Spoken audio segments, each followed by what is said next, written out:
তোমরা তো কতই না পাতুরি খেয়েছো, বা ভেটকি পাতুরি, ইলিশ পাতুরি, কিন্তু এই রকম বাঁধাকপির পাতুরি কি তোমরা খেয়েছো? যদি না খেয়ে থাকো তাহলে আমার এই রেসিপিটা দেখে ঝটপট করে বানিয়ে নাও।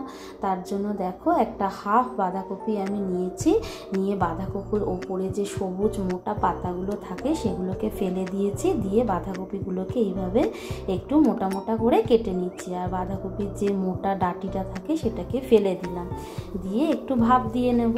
তার জন্য ফ্রাইং প্যানে আমি বাঁধাকপিটা দিলাম, দিয়ে দিলাম ওপর থেকে একটু জল আর একটু মটরশুঁটি আর ওপর থেকে একটু নুন দিয়ে আমি একটু 5 মিনিট মতন ঢাকনা চাপা দিয়ে একটু ভাপিয়ে নেব। যতক্ষণ এটা ভাপ হচ্ছে ততক্ষণে আরও একটা আমি রেসিপিটা একটু এগিয়ে রাখছি।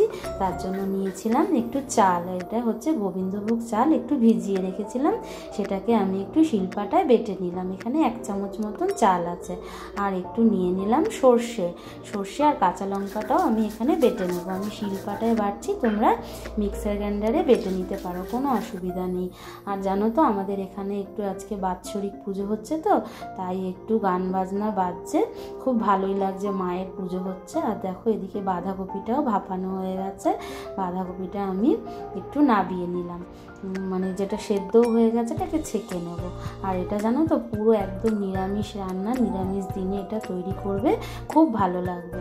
আর বাঁধাকপিটা দেখো আমি জল ঝরিয়ে নিয়ে প্লেটে নিয়ে নিলাম, নিয়ে ওপর থেকে দিয়ে দিলাম পরিমাণ মতো নুন আর সামান্য করে একটু হলুদ দিলাম, দিয়ে একটু সামান্য মিষ্টি দিলাম মানে চিনি দিয়ে এবার এটাকে একটু চটকে মেখে নেব।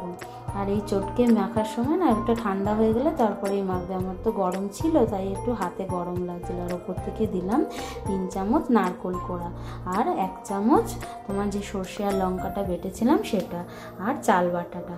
আর চাল বাটাটা দেওয়ার ফলে কি হবে বলো তো, এটার মধ্যে একটু বাইন্ডিংয়ের কাজ করবে, এক জায়গায় মাখা মাখা হবে, আর খুব সুন্দর একটা গোবিন্দভোগ চাল দেওয়ার জন্য খুব সুন্দর একটা গন্ধ বেরোবে। আর ওপর থেকে দিয়ে দিলাম একটু কাঁচা সর্ষের তেল, আর ভালো করে মেখে নেবো। আর রান্নাটা করার জন্য কিন্তু সর্ষের তেল একদম মাস্ট বি, ওটা কিন্তু লাগবেই লাগবে। আর দিয়ে দিলাম একটু কলা পাতা লাগবে, তার জন্য কলা পাতাটা আমি ফ্রাইং প্যানের নিচে বিছিয়ে দেবো, 2টো কলা পাতা নিচে বেছাবো।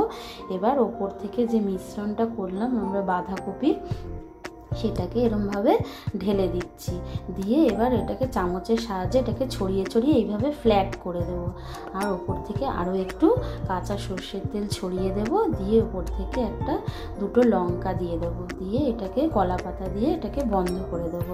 যেরকম তোমাদের কলা পাতা প্রয়োজন সেরকম বুঝে বুঝে কলা পাতা দিয়ে, পুরো কলা পাতা দিয়ে এটাকে কভার করে দেবে। আর বিশ্বাস করো এত অপূর্ব খেতে হয় না, এটা দুর্দান্ত খেতে লাগে।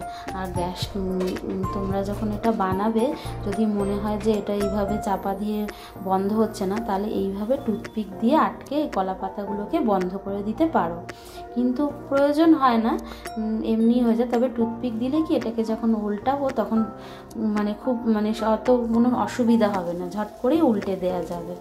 আর দেখো একটা পিঠ আমি 10 মিনিট ধরে ভেজে নিলাম, লো আঁচে ভাজবে। আর একটা পিঠ ভাজবার জন্য একটা প্লেটের মধ্যে এইভাবে উল্টে নিয়ে তারপরে আর একটা পিঠ এইভাবে আস্তে করে আমি ঢেলে দিলাম। এই আর একটা পিঠও আমি 10 মিনিট ধরে লো আঁচ করে ভেজে নেব। আর দেখো 10 মিনিট হয়ে গেছে, এবার এটাকে নাবিয়ে নিলাম, ব্যাস অপূর্ব স্বাদের এই বাঁধাকপি পাতুরিটা তৈরি হয়ে গেছে।